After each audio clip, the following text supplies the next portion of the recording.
बहू के हाथ। घर की बहू शीना को इस बात का बड़ा घमंड था कि जिस काम में वो हाथ डालती थी वो काम अच्छा हो ही जाता है। शीना की हर बात में हाथ का इस्तेमाल जरूर होता था। एक दिन शीना का पति आकाश उससे कहता है, कल जो वो भिंडी बनाई थी ना तुमने, वाह वाह वाह वाह, मजे आ गए। मैंने अपने हाथों से बनाई थी। मेरे हाथों में वैसे भी जादू है, जिस चीज को छू लेती हूँ सोना बन जाती है। अब ये थोड़ा ज्यादा हो रहा है। मतलब अगर हर चीज को छू के सोना ही बना देती हो तुम, तो हमारे नाम के पीछे भी अंबानी ही लगा देते हम। चुप रहो, मुंह पे हाथ रख लो, कुछ भी बोलते रहते हो। शीना की सास बगिया से पूजा के लिए फूल चुन रही थी। सुंदर, अति सुंदर, कितने प्यारे गुलाब के फूल हैं। भगवान जी खुश हो जाएंगे। मैंने अपने हाथों से जो पौधा लगाया था, मेरे हाथों की कोई भी चीज बेकार नहीं जाती। हाँ बेटा, सही कह रही है। इसीलिए तो तुम्हारे पिताजी से मैंने अपने बेटे के लिए तुम्हारा हाथ मांगा था। और उन्होंने हाथों हाथ में मेरा हाथ आपकी बेटी के हाथ में दे भी दिया था। हाँ बेटा, वो तो है, पर मुझे ये बता, तू ये हर बात में हाथ क्यों बीच में लेकर आती है? माँ जी, पंडित जी ने हाथ मेरा देखकर नैनीताल में कहा था कि मेरे हाथ जगन्नाथ हैं, मेरे हाथों से कभी कोई काम नहीं बिगड़ेगा। तो मेरे हाथों की तारीफ तो मुझे करनी पड़ेगी ना। हाँ हाँ, ठीक ही कह रही हो वैसे। तो मिलाओ हाथ इसी बात पर। शीना को न सिर्फ इस बात पे गर्व था कि उसके हाथ से सब अच्छा होता है, बल्कि घर के सारे काम भी वो पहले अपने हाथ से करती, फिर कोई दूसरा उन कामों को कर पाता। एक दिन शीना कपड़े धो रही थी। अरे घर में वॉशिंग मशीन है तो सही, खुद क्यों थक रही हो? कपड़े पहले मेरे हाथ से धुलेंगे, फिर वॉशिंग मशीन से। पहले हाथ की सफाई, फिर मशीन की धुलाई। अगर आज डाकू गब्बर सिंह होता ना, तो वो ये हाथ मुझे दे दे ठाकुर तुमसे जरूर कहता, और मैं तो दिलवा भी देता तुम्हारे हाथ। हर एक काम में हाथ बटाओ, ज्यादा जुबान न चलाओ, वरना दूंगी एक उल्टे हाथ से। क्या दोगी? कपड़े दूंगी, लो निचोड़ो। ऐसे ही एक दिन, अरे बहू, ये सोफे पर चढ़कर हाथ से पंखा क्यों घुमा रही हो? माँ जी, क्योंकि मेरे हाथ से घूमेगा तो ज्यादा अच्छे से हवा देगा।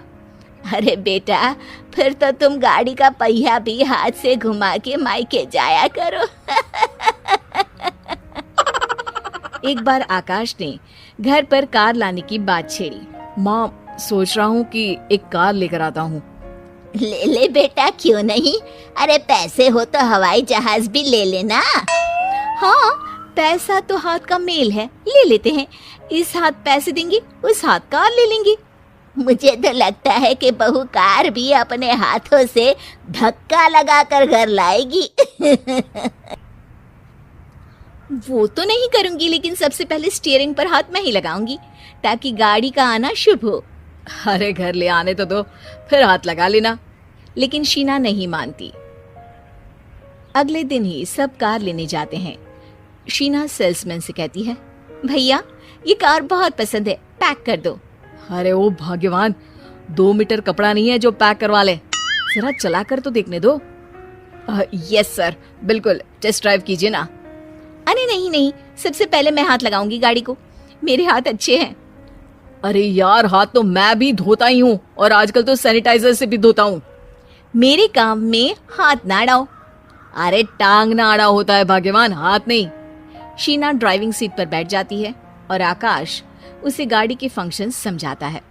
देखो शीना, ध्यान रखना, ये है स्टीयरिंग, इससे राइट लेफ्ट जाएंगे। ये है एक्सेलरेटर, इससे स्पीड कंट्रोल कर सकते हैं, और उसी के पास में है ब्रेक, जो तुम्हारी जुबान में शायद मिसिंग है। ठीक है, ज्यादा भी सिखाने की जरूरत नहीं है। मेरी माँ तो कहती है कि मैं अगर अपनी शुभ हाथ लगा दूं तो जग घूम जाए। तो ये स्टीयरिंग क्या चीज है? शीना गाड़ी स्टार्ट कर देती है और स्टीयरिंग को घुमाते हुए एक्सेलरेटर पर धीरे से पैर रखती है, और शोरूम के बाहर के एरिया में ही गाड़ी घूमने लगती है, जहाँ दूसरी गाड़ियाँ भी रखी हैं। देखा मेरे हाथों का कमाल। अब ब्रेक दबा दो, आगे गाड़ी है।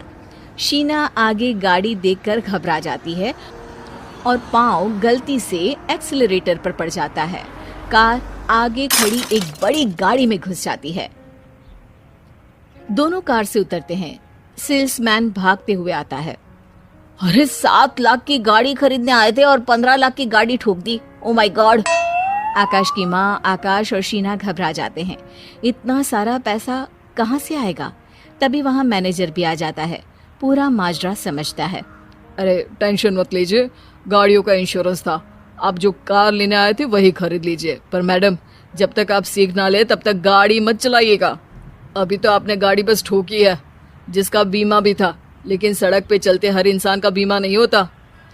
अरे मेरे हाथों से ठुक भी गया ना तो उसकी जिंदगी बन जाएगी, और अगर चला भी गया तो स्वर्ग ही पाएगा। मैनेजर साहब, मेरे हाथ में कोई दिक्कत नहीं है, वो तो बस पाँव गलत जगह पर चला गया था। शीना की बात सुनकर आकाश अपना सर पीटता है और उसकी सास अपने हाथ से खुद का मुंह छिपा लेती है और मैनेजर हाथ जोड़कर माफी मांग ले।